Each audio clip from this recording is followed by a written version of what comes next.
Dear friends, as we said, welcome to the panel about crowdfunding. Here we have three guests whose media outlets use alternative financial models, and all of the models they use are different. You had the chance to meet Galeb and Bojan previously in our media selfies, so let me introduce you Aneta Goranović from Serbian daily newspaper Danas. My dear guests, thank you all for joining us for this discussion. So, Aneta, welcome and hello. Thank you so much. So, my first question is actually for you because I would dare to say that you're coming from very traditional outlet. It's daily newspaper, one of the oldest forms of media outlets. Still, you recently introduced new models of financing. So, tell us something about your Readers Club.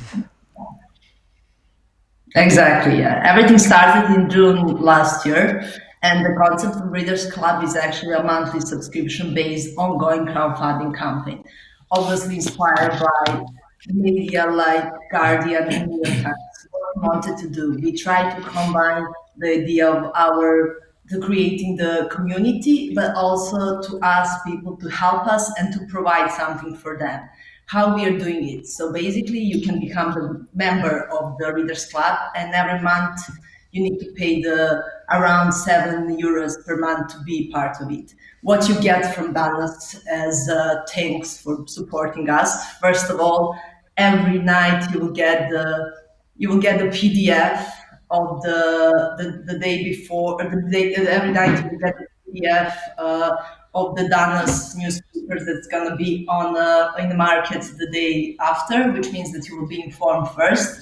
Also, you will get some kind of discounts. We have more than 50 different partners who are part of our club. So together with them, we provide some discounts for our members.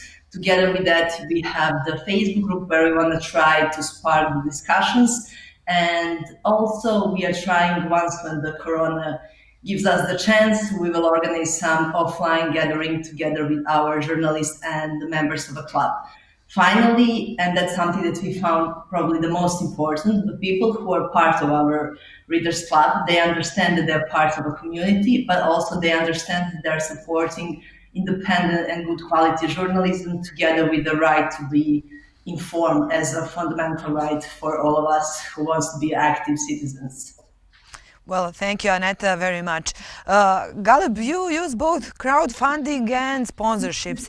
What we didn't mention in our media selfie talk is that your podcast is also broadcasting on YouTube. So when you just started your podcast, I had an impression that you were a little shy about product placement in your podcast. Am I wrong, and why was that actually?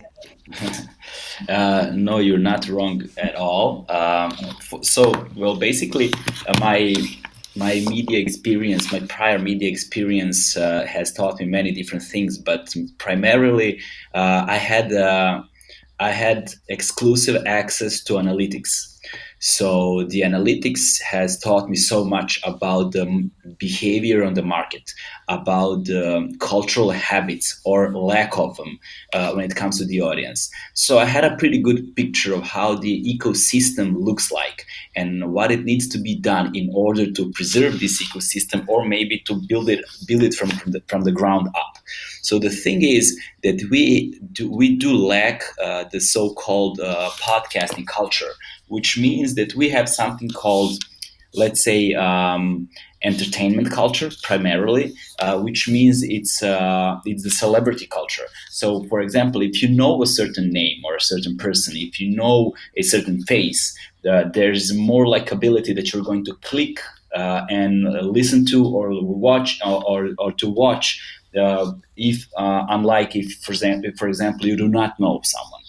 And the thing is, we have to create the trust toward platforms, for example, my platform or any other platform. So when I trust you and then you bring someone that I have never heard of before, that because you trust me, you're going to give this person a chance. And I can see that by, for example, when some celebrity comes over and when someone who's not a celebrity comes over, even though that person maybe has like a million times better life story than this well-known person has. the number of views or the number of listeners is so dramatically different, then that you can tell that people who've seen the notification did not click because they have zero interest in that person, because they have no idea who this person is. And this is exactly the problem that we need to tackle. The second thing is, I know the analytics, I know the data. The data says that less than 2% of all people younger than 25 are on any other media outlet except for YouTube. So they are on Instagram, but not on Instagram. They are on Instagram stories, not even Instagram posts. They swipe left or right. They do not swipe up or down. They watch Instagram stories. They watch YouTube. More than 90% of all their information they get from YouTube. And the third platform, fastly rising, is of course TikTok.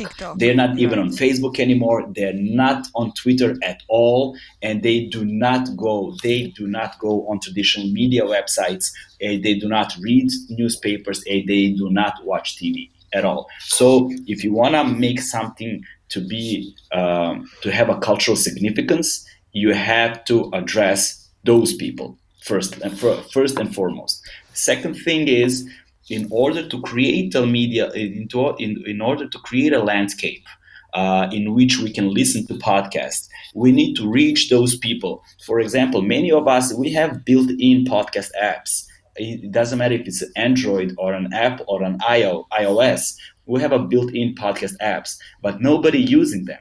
Nobody's using them. Nobody's actually listening to those podcasts. So what I'm trying to do, I'm looking where my audience, my potential audience is. So I go there and then I present this new for them, this new media form, and then I tell them, but if you want to make your life easier, you do not have to watch 2.5 hours of YouTube. You can go for a jog, you can go for a ride, you can wash your dishes, do whatever you want to do, and you can actually listen these episodes on audio apps, the podcast apps. So I promote those apps. If you go to my YouTube videos and then you go read more in the description, you'll see many different podcast apps that I'm promoting, and I'm also promoting our dear friends from podcast.rs, and I'm trying really hard to gain this audio audience. So it's a very slow and painful process, but it's moving. So at the beginning, I can see from each week, from each month, the analytics, it's getting better and better, but it's a really, really extremely slow pace. And this is why the other thing is also why am I on YouTube? Because commercial partners are not they do not recognize audio platforms yet. They do not recognize audio platforms yet, and the analytics, the numbers are not giving any hope at this moment. So what we all need to do is tackle that a little bit later, because we have half an hour, which is a lot of time for all three of you. So Bojan, as we mentioned before, but we can elaborate it a little bit more now, LiceUlice has several financing models. So what are or which are they? Well, if you are talking about some numbers, our budget consists of let's say around 50% about our own income. And when I say our own income, I mean on sales of magazines, then subscription, and the other products, our products that we sell, products like our t-shirts, calendars, or things like that. Beside that, about 40% of our budget depends on project funding, and about 6 to 10% about individual and corporate philanthropy. If somebody want to support us, there are a lot of different ways that somebody can do that. But of course, first of all is hard copy subscription, and that's thing that's really important for us, especially for people who do not live in the cities where you can buy LiceUlice on the street, like Belgrade, Novi Sad, or Kikinda now, because we are selling our magazines in those cities now. Then their digital form of all our issues, and some kind of course of digital subscription on all those issues that you can read in digital form. Then we have our e-payment platform. It's like donation option and standing order option there. And as I said, we have some other products that you can buy in our shop, online shop. So our T-shirts, our calendars, and other things that you can buy, from which you can also support us. We are not happy with high dependency on project funding. That was the problem in our big financial crisis, like I said 4 years ago, because a lot of our donors just disappeared in the same moment. So we are trying in the future to how to say to significantly improve individual and corporate philanthropy on the one hand, and on the other hand, this subscription part, because we believe that LiceUlice can be will be because just on our readers and supporters, because we produce our content for them, we exist because of them. So it's kind of logical for us to not be depending on some other projects beside our readers. And before my next question, I will ask our wonderful technicians to show us actually a graphic that we have prepared. I hope that all three of you can see it. So basically what we have here is are the results of the research that was done first in 2019 and then in 2020.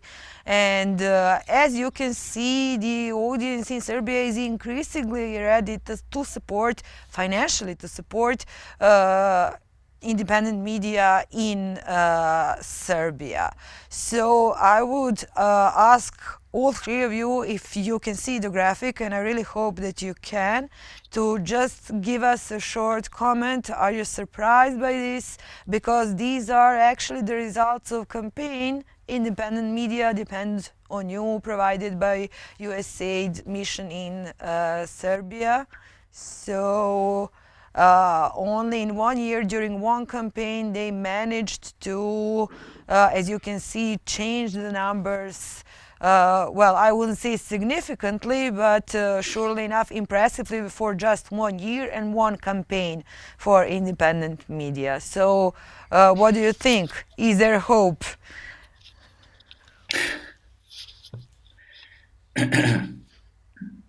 Who wants to comment first? Aneta, since your media was actually included in this campaign, maybe we can start with you. I agree. Okay, let's talk about results and numbers.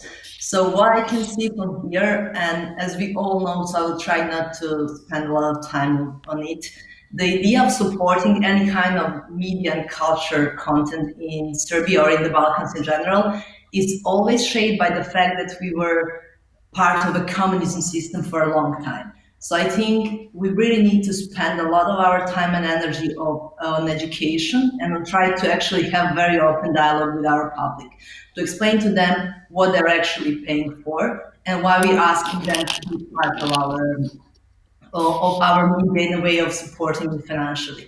Also, what I strongly believe and what makes me happy about these numbers is the fact that just once when we have very direct communication between us as a media house and our public, we will be fully independent of any kind of expectations. Even though donors or some kind of a sponsorship can be extremely helpful in these times, we need to actually inspire and again inform and educate our people, our audience, of the fact that when they are ready to give us few euros per month, that's the moment when we can start to write and be very concentrated on what the journalists are the best at actually investigation and trying to fight for the truth.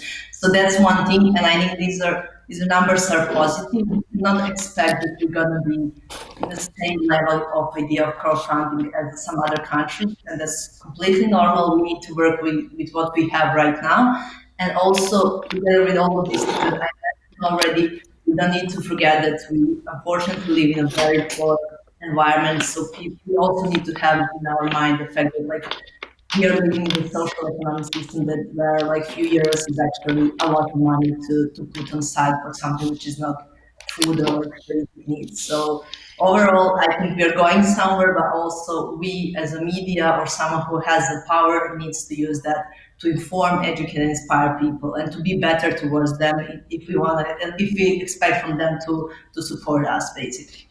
Bojan, you also use subscriptions as one model of financing. So what do you think about the graphic we have just seen?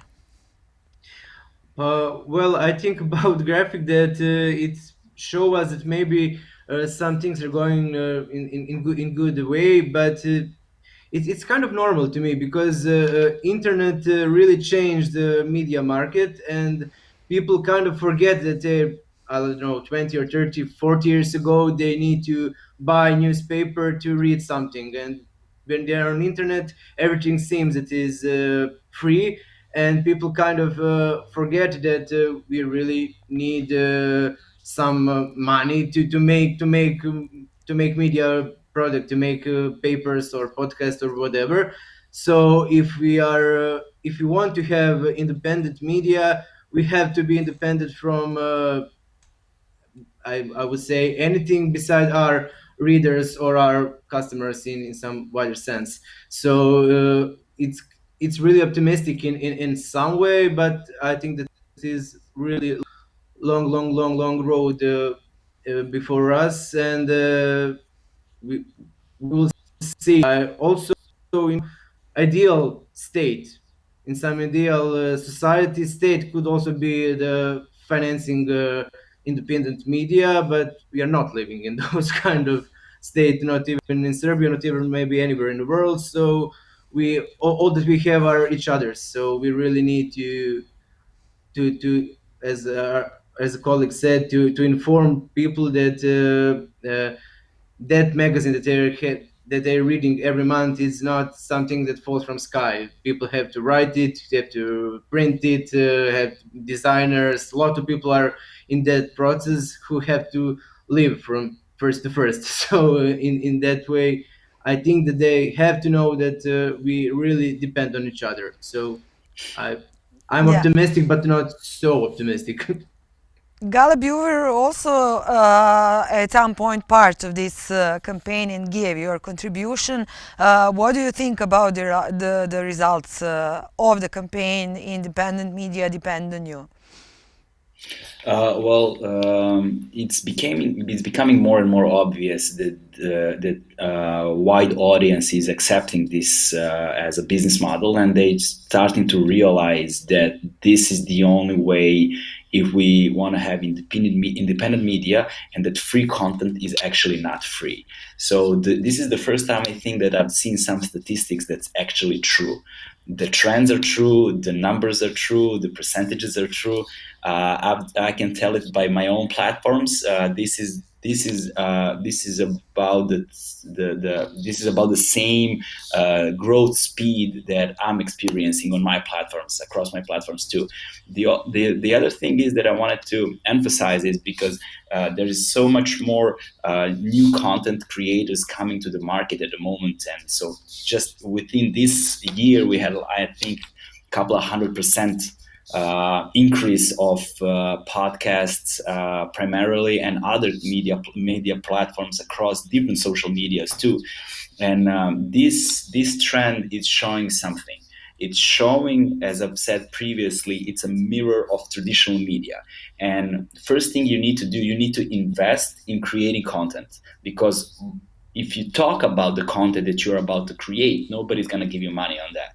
But once you create the content and you present continuity in creating content, then people, once they see it and once they realize what this content is, then they have this juxtaposition in which they mirror your content to the traditional media content. And in this difference, that's when they realize, oh, this is what media is supposed to look like. And this content, it cannot be free. So, and while in openly talking about it, as I do, that this content is not free, and that the support from the viewers is the the biggest, the most important thing there is, because they realize, the audience is realizing, once they pay you and once the multitude of people pay you for the same content, this brings responsibility on your back, because once they're paying, they expect something in return, and this expectation is the quality standard and the continuity of the content. And once this dynamic has been established, then other people are joining in, and the analytics shows that people usually join in and they pay, for example, I don't know, 1 month, 2 months, 3 months, somewhere in between. I would say somewhere in between 1 and 3 months is average.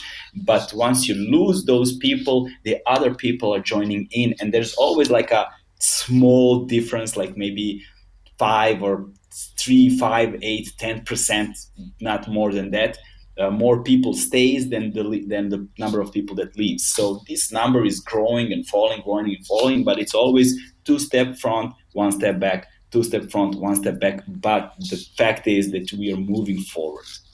Yes, Aneta, Galeb have just mentioned this contrast between traditional and new media, and actually I got an impression that you are trying to incorporate new models into traditional media. So Danas has its own podcast, also Danas has its online issue, so it's not completely like really, I don't know, some ancient thing working in Danas. But you have mentioned that we need to educate our audience why we need their support. But do you have an impression that we also have to educate our older colleagues when it comes to these new modern solutions? Because from my experience, whenever we talk about crowdfunding or any other model that would require money directly from readers, their attitude is that it is absolutely no, because they feel like beggars